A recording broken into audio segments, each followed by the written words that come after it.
Warahmatullahi wabarakatuh. Waalaikumsalam warahmatullahi wabarakatuh. Jangan andalkan nasabmu, karena nasabmu tidak akan menolong. Seseorang mulia bukan karena nasab, tetapi ketakwaannya.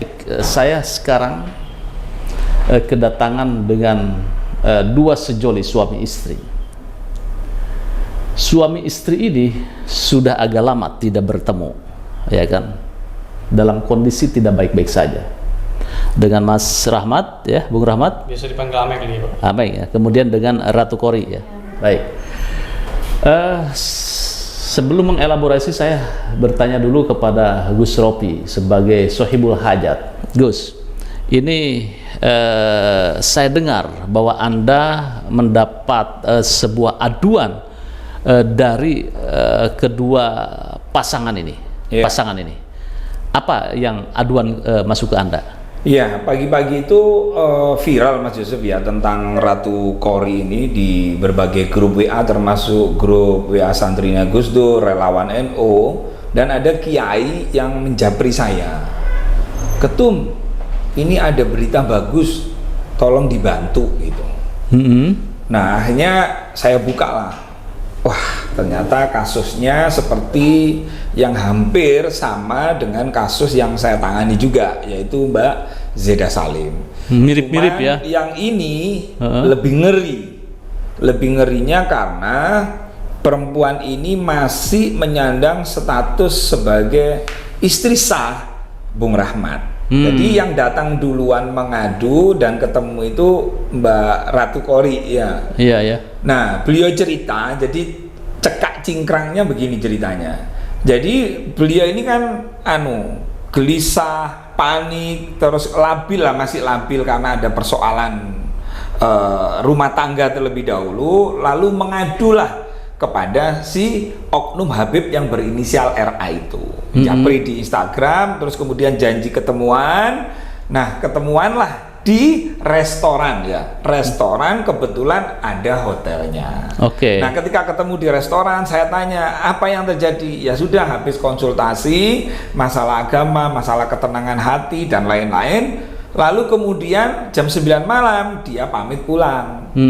Nah, sama si Habib, oknum Habib tersebut, itu dia nggak boleh pulang. Kamu jangan pulang, kamu tidur di sini aja, istirahat di sini aja.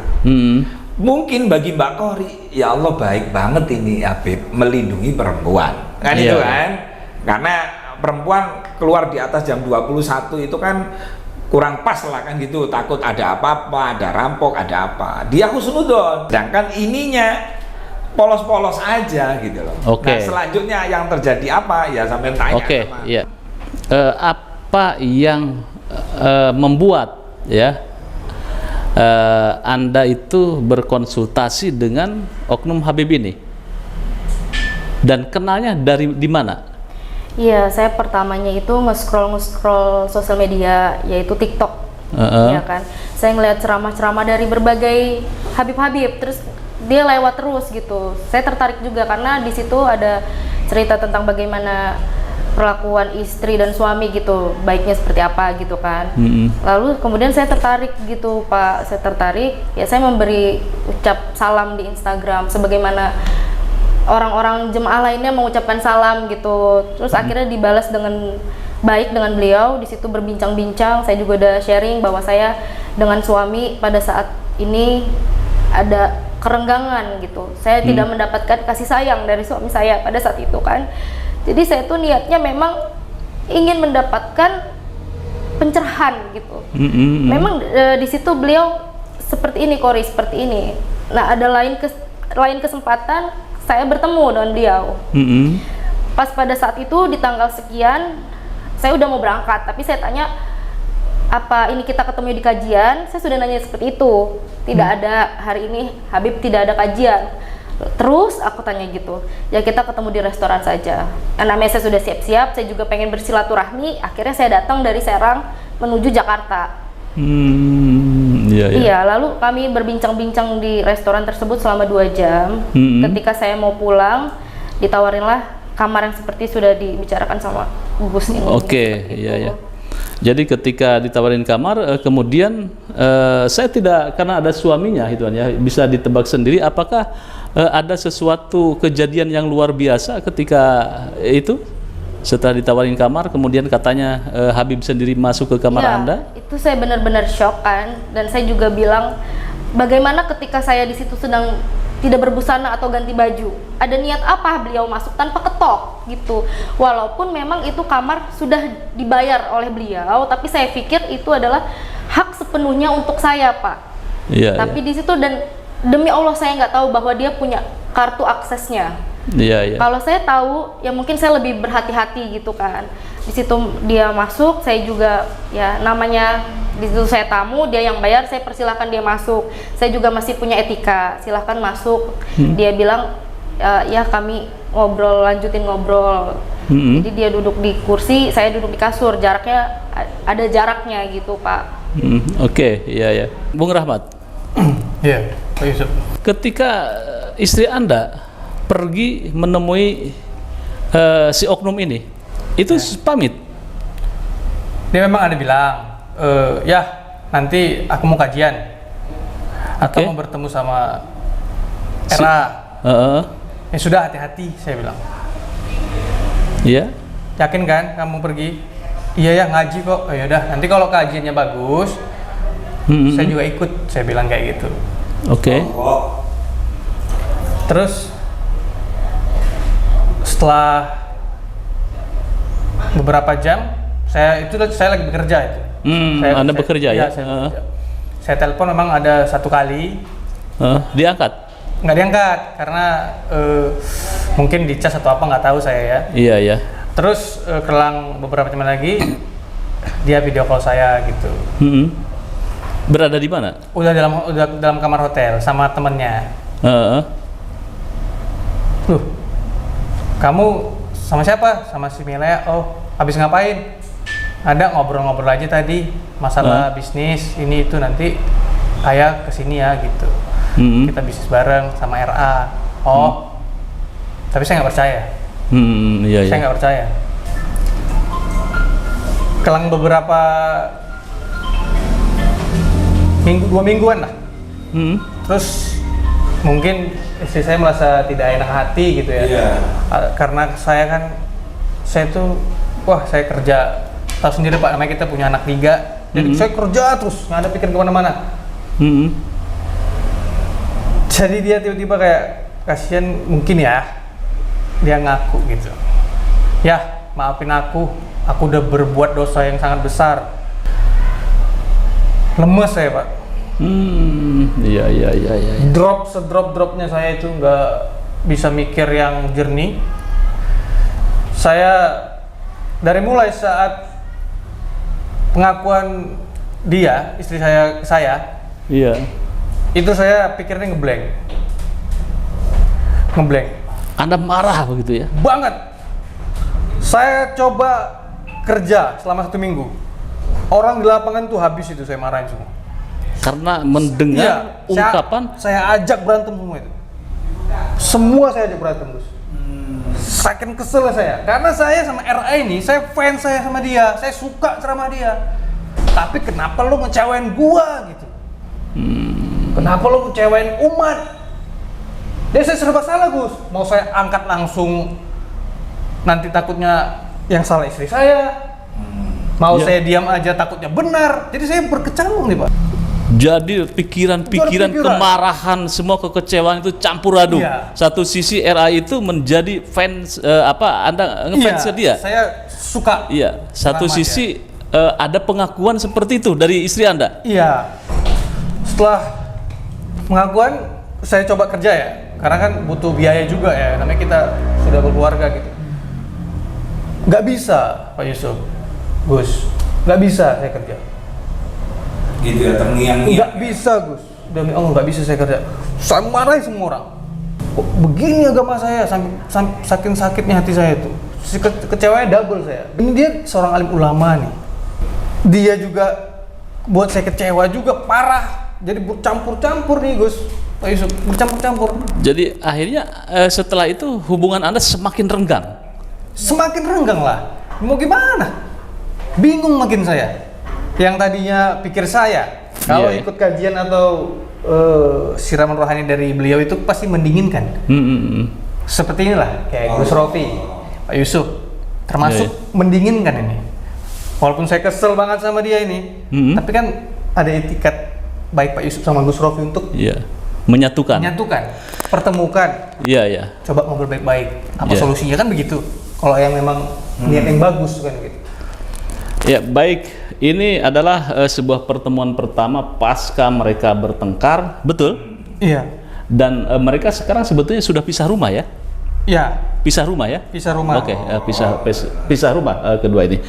Ratu Kori, apa sebetulnya yang terjadi Anda dengan Oknum Habib sehingga suami Anda ini marah luar biasa sampai sekarang Anda itu pisah rumah? Jadi memang ada kejadian yang tidak sangat disayangkan sekali di kamar hotel itu. Lalu saya merasa ada unek-unek kalau saya nggak jujur gitu ke suami. Ya, akhirnya pada saat itu saya mencoba untuk memberanikan diri. Saya meminta maaf gitu. Ya, maaf. Saya sudah melakukan hal yang tidak patut, yang sepatutnya gitu, tidak. Iya.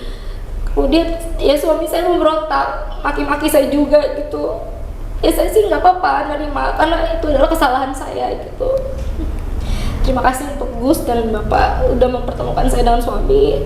Di sini saya mau minta maaf kepada suami saya, Bang Ame.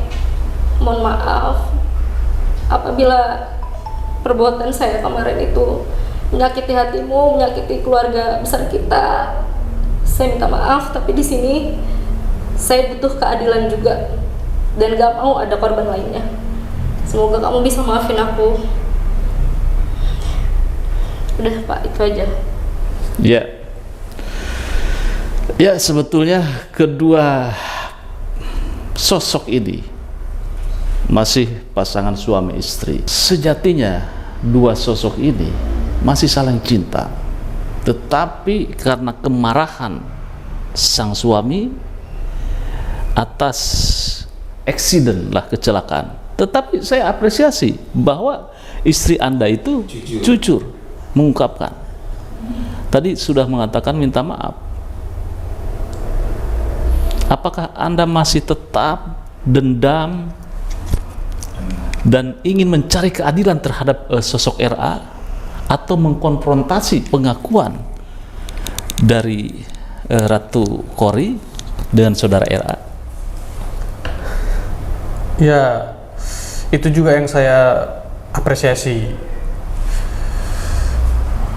Istri saya berani jujur, berani mengungkapkan yang sebenar-benarnya.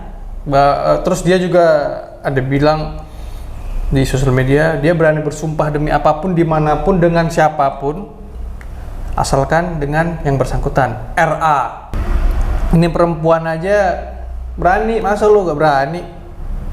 Ya, Bung Rahmat, tadi istri Anda sudah cukup fair menurut saya, jujur, dan Anda meminta keadilan terhadap RA. Apa yang akan Anda tuntut dari RA dan apa yang ingin Anda sampaikan terhadap RA terhadap eksiden ini? RA, gue tantang lo, kalau emang lo laki, lo klarifikasi, jangan lari kesana kemari, lo arahin ke admin. Ngapain? Lo arahin ke pengacara, lo yang datang. Gue 3 bulan di sini udah gak kerja gara-gara lo. Hah? Rumah tangga gue hancur. Hah? Semua keluarga gue hancur, tau gak lo? 3 bulan gue sabar banget, gue gak mau aib ini sebar, tapi lo yang mau. Lo kayak nyepelin gue, lo pikir gue sampah apa? Ya,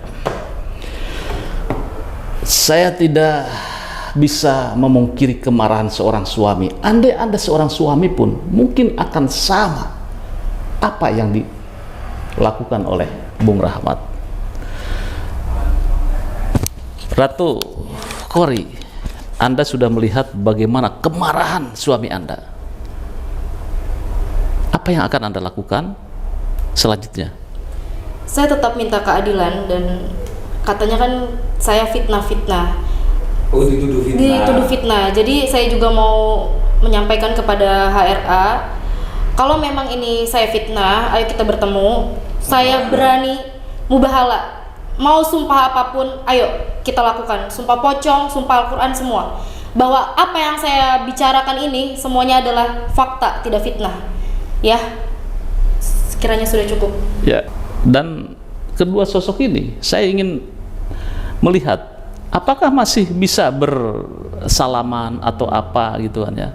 Kelihatannya dari tadi saya tidak melihat Anda itu bersalaman atau apa, saling sapa sebagaimana layaknya suami istri.